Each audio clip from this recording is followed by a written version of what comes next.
What a perfect time to celebrate life by focusing on the important topic of organ donation. Now, this morning's conversation is especially close to my heart. My mom, my hero, is a 3-time kidney transplant recipient, and her donors were my grandmother, my aunt, and my mom's best friend. So this isn't just an important story, it is also a very personal one for me.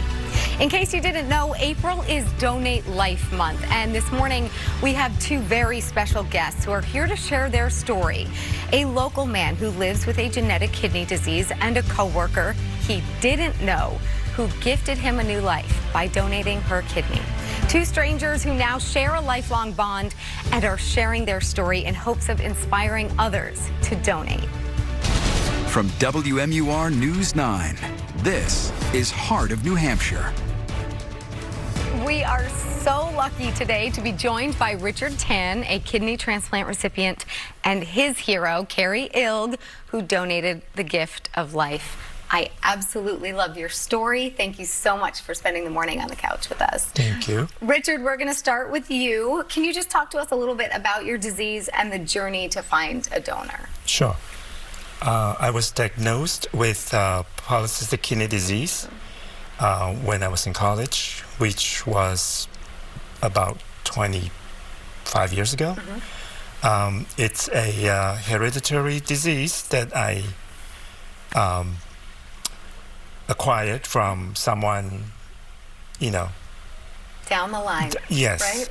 Yes. So there was nothing I could do to avoid it. Right. I did try my best to prolong the life of the disease. And unfortunately, back about 14 years ago, in 2009, I needed to have a kidney transplant.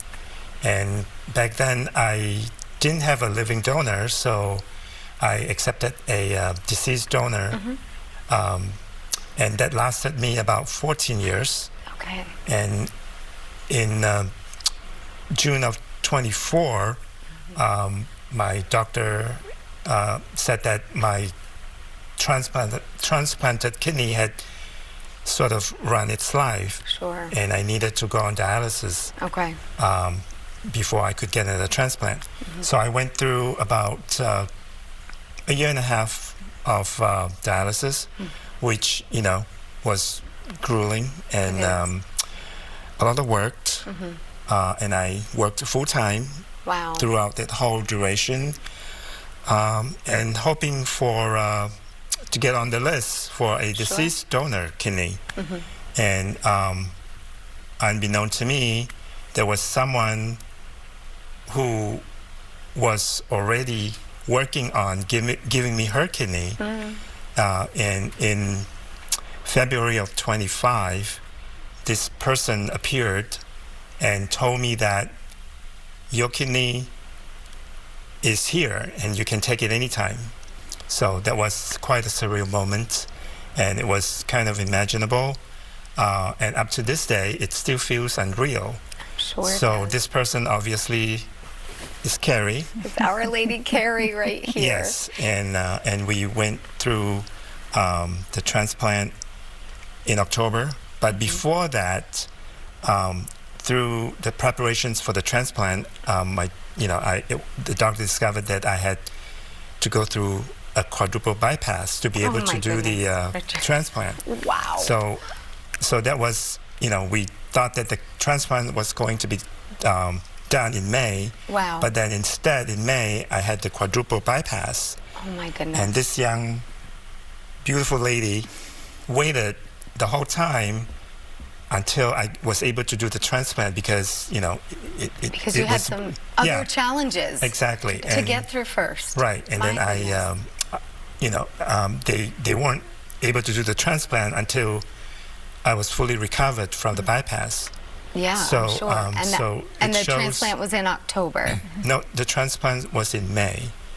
Because she came to me in February, and we thought that we were going to do the transplant in May, but instead of the transplant, I did the bypass. Right. And then waited about 4 months, and she was willing to hang on and waited that long. Yes. you know, Yeah. to do the transplant in October.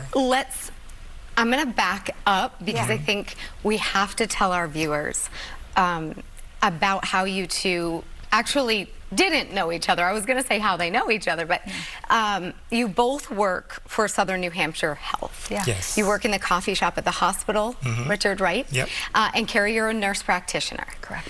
So, Carrie, Yeah. I want to hear your side of things because you were going through so much unbeknownst to Richard. When did you learn that Richard needed a kidney, and why did you decide to get tested? I learned he needed a kidney sometime around summer of 24. They were doing a drive through the coffee shop with a QR code for everybody to sign up to try to be a donor. And I heard about this through my brother, who also works for the hospital system. And so I thought, okay, I'll try. I didn't know who.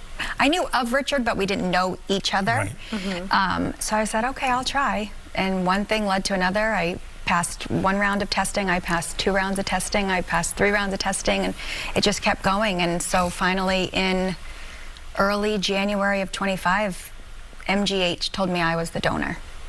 When you got that call, what was the feeling? Was there ever a hesitation? Never. Never. Why? I don't know. I just felt like I was picked for him. I feel like I was meant to do this for him. It was just so, it just was presented to me, and then somebody else chose me. And so I just felt the need to do it. You know, my mom talks about how hard it is to accept that gift. Yeah. Because Carrie put her life on the line Of course. for your life. Right. What is that like for you? It was kind of a bittersweet. I mean, I didn't want her to sacrifice, you know, her life. She has 3 kids, and at the same time, I felt so fortunate to have this person show up. It's a dream come true for someone who's waiting for an organ.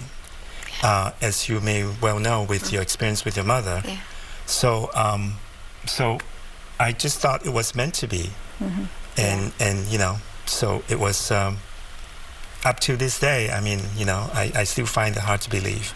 But everything worked out, and you know, it's great. Yeah. Here you both are. Yeah. Carrie, I hear my aunt and my mom's best friend, Deb, they both say, you know, I want this opportunity to give someone the greatest gift. 100%. Is that how you feel Yeah. about this? Yeah.